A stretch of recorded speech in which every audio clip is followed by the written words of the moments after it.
से पूछने कि वो कब बोलना शुरू करेंगी। उस आदमी ने घर के मालिक को हाँ कहा और अगली सुबह वो वहाँ से निकल गया। तो उसे एक बूढ़ा जादूगर मिला जिसके हाथ में जादू की छड़ी थी। उस बूढ़े जादूगर ने आदमी से पूछा कि तुम कहाँ जा रहे हो। आदमी ने जवाब दिया कि मैं एक बाबा से अपने सवाल का जवाब पूछने जा रहा हूँ। बूढ़े जादूगर ने कहा कि तुम उन बाबा से ये भी पूछना कि मैं स्वर्ग में कब जाऊंगा। वो आदमी हाँ कहकर वहां से चला गया। थोड़ी दूर जाने के बाद आदमी को एक बड़ा सा कछुआ दिखा जो कि ड्रैगन बनने की कोशिश कर रहा था। उसने भी आदमी से पूछा कि तुम कहाँ जा रहे हो।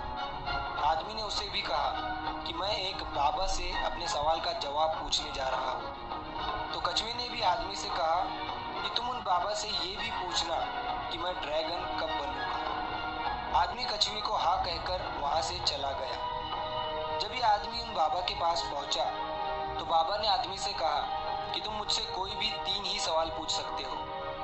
अब आदमी सोच में पड़ गया कि मैं अपना सवाल पूछूं या उन तीनों का। आदमी ने सोचा मेरा सवाल तो ये था कि मैं गरीबी से कब बाहर निकलूंगा।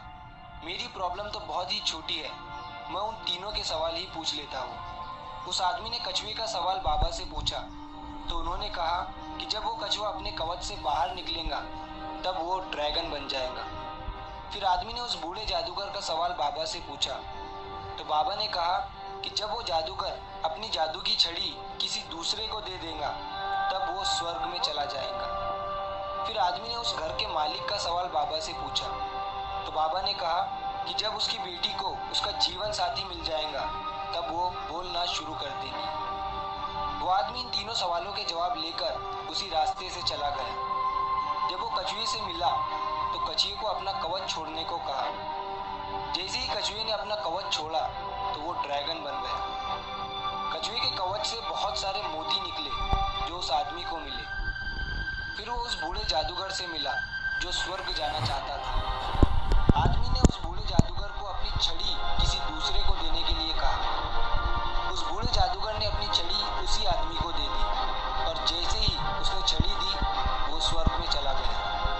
फिर वो आदमी उस घर के मालिक से मिला और उससे कहा कि जब तुम्हारी बेटी को उसका जीवन साथी मिल जाएगा तब वो बोलना शुरू कर देंगी। उस घर के मालिक ने अपनी बेटी की शादी उसी आदमी से करा दी और वो लड़की भी बोलने लगी। इस कहानी से हमें ये सीख मिलती है कि हमें कुछ पाने के लिए कुछ खोना पड़ता है, कुछ छोड़ना पड़ता है, सेक्रीफाइस करने पड़ते हैं। जैसे उस कछुए ने अपना कवच छोड़ा, वो ड्रैगन बन गया। उस बूढ़े जादूगर ने अपनी छड़ी छोड़ी और वो स्वर्ग में चला गया। और उस घर के मालिक को अपनी बेटी की शादी करानी पड़ी। इस कहानी में सबको कुछ ना कुछ मिल गया, लेकिन सबसे ज्यादा उस आदमी को मिला जो बहुत गरीब था, क्योंकि उसी ने सबसे बड़ा सेक्रीफाइस किया। वो आदमी इतने दूर से अपने सवाल का जवाब पूछने गया था, लेकिन उसने अपने सवाल को साइड में रखकर उन तीनों के सवाल को पूछा। उसी आदमी ने सबसे बड़ा त्याग किया, सबसे बड़ा सेक्रीफाइस किया। याद रखिए, बड़ी कामयाबी पाने के लिए बड़े सेक्रीफाइस करने पड़ते हैं।